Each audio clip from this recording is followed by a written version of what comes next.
नमस्कार दोस्तों, आपके अपने channel astrology and Vastu by JV Raman में एक बार फिर से आपका स्वागत है। आज का टॉपिक बहुत ही रोचक है। आज मैं आपको बताऊंगा आने वाले दिन में होने वाले पश्चिम बंगाल में चुनाव की सटीक भविष्यवाणी की मैं आपको दूंगा। मैं आपको बताऊंगा कि कौन सी पार्टी मजबूत स्थिति में है, किसकी सरकार बनेगी, कौन मुख्यमंत्री बनेगी। तो मेरा आपसे निवेदन है कि इस वीडियो को बिना स्किप किए हुए अंत तक देखें, और अगर आप हमारे चैनल पर सर्वप्रथम आए तो आप हमारे चैनल को सब्सक्राइब कर लें, और अगर आप हमारे चैनल को सब्सक्राइब कर चुके हैं और किसी कारणवश बेल आइकन दाबना भूल गए हैं, जिसको घंटी का बटन भी कहते हैं, तो उसे दाब लें ताकि इस तरह के रोचक वीडियो का नोटिफिकेशन सर्वप्रथम आप तक पहुंचे और आप हमारे चैनल पर अप टू डेट रहें। तो अब आइए टॉपिक पर बढ़ते हैं। जैसा कि आप मुख्यतः जानते हैं कि पश्चिम बंगाल में 4 पार्टी ही है, TMC, BJP, Congress and CPI. अन्य में किसी का वैसा कोई वर्चस्व है नहीं। अदर्स कोई और पार्टी में वैसा कोई महत्व भी नहीं है उन पार्टियों का बंगाल में। तो मैं इन्हीं 4 पार्टी को देखना है। तो चारों पार्टी में किसी भी पार्टी का मुख्यमंत्री कैंडिडेट नहीं घोषित किया गया है। एकमात्र टीएमसी है जिसका आप जानते हैं कि मुख्यमंत्री कैंडिडेट, वहां के सिटिंग जो मुख्यमंत्री है ममता बनर्जी, उन्हीं को प्रोजेक्ट करके इलेक्शन लड़ा जाएगा। तो मैं उनका ही कुंडली देखकर सारी भविष्यवाणी करूंगा। तो आइए जानते हैं कि उनका जन्म कब हुआ। उनका जन्म 5 जनवरी 1955 को हुआ कलकत्ता में। उनकी जन्म का जो समय है ये सटीक किसी को पता नहीं। अगर नेट पे खोजिएगा तो जिसका समय नहीं मिलता उसका दोपहर का 12 बजे दे दिया जाता है, लेकिन ऐसा है नहीं। मैं अपने रिसर्च से उनका एक समय निकाला हूं जो है कि 8:55 सवेरे। क्यों निकाला हूं, कैसे निकाला हूं, निकालने का कारण क्या है, ये सब आपको आगे इस वीडियो में पता चलेगा, क्योंकि मैं हर चीज को फैक्ट्स के अनुसार आपको बताऊंगा।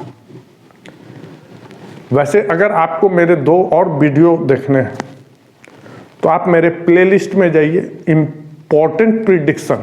इसमें आप देखिए मैंने 2 बहुत महत्वपूर्ण प्रिडिक्शन किया, भविष्यवाणी।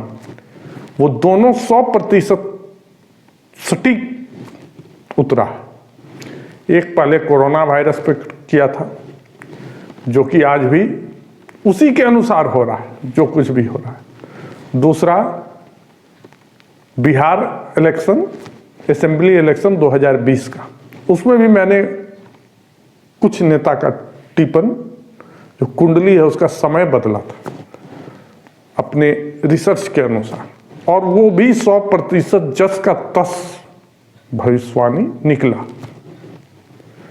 तो इसीलिए अब इस वीडियो पे आगे बने और देखते हैं कि ममता बनर्जी का कुंडली क्या है, कहता है। आप सारा चीज स्क्रीन पे देखिएगा। स्क्रीन पे आप देख रहे हैं ममता बनर्जी का ये कुंडली। अब देखिए इस कुंडली में शनि की महादशा का आरंभ कब हुआ? 19 जून 2008 में। अब देखिए शनि कहां बैठा हुआ? 9वें घर में, यानी भाग्य का घर है। और इस घर का मालिक कौन है? राशि क्या है इस घर में? 7, यानी तुला राशि है। तुला का मालिक होता है शुक्र। तो शुक्र और शनि में संबंध बहुत मधुर होते हैं, ये दोनों एक दूसरे के मित्र हैं। तो शनि बहुत ही स्ट्रांग पोजीशन पे बैठा हुआ है। और लग्नेश क्या है? लगन 11 है, यानी उसका मालिक भी शनि है। तो लग्नेश शनि भाग्य में बैठा हुआ है, वहां मंगल बैठा हुआ है। लेकिन सिर्फ लग्नेश ही शनि नहीं है, द्वादश भी शनि है। इसीलिए शनि की महादशा में थोड़ा बहुत तो प्रॉब्लम होगा, लेकिन मुख्यतः ये पीरियड इनका गोल्डन टाइम रहेगा और इसमें ये बहुत ही शिखर तक जाएगी। अब देखिए शनि का, जब शनि में शनि का आरंभ हुआ 19/6/2008 के बाद, देखिएगा 23/5/2009, 23 मई 2009 को उनको रेल मंत्रालय का पद मिला और वो रेल मंत्री बनी। और 19 मई 2011 को उन्होंने उस पद से रिजाइन किया और उसके बाद 20 मई 2011 को वो मुख्यमंत्री, बंगाल के मुख्यमंत्री के रूप में शपथ ग्रहण किया। देखिए इनका ये पीरियड कब खत्म हो जाता है? कुछ ही दिन बाद 22 जून 2011 को।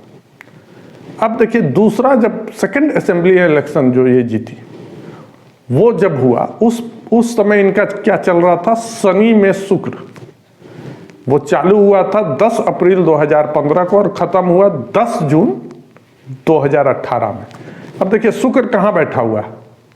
शुक्र भाग्यस है और ये कर्म में बैठा हुआ है 10वां घर में। तो देखिए, और शुक्र और शनि में मित्रता भी बहुत अच्छा है, दोनों एक दूसरे के मित्र।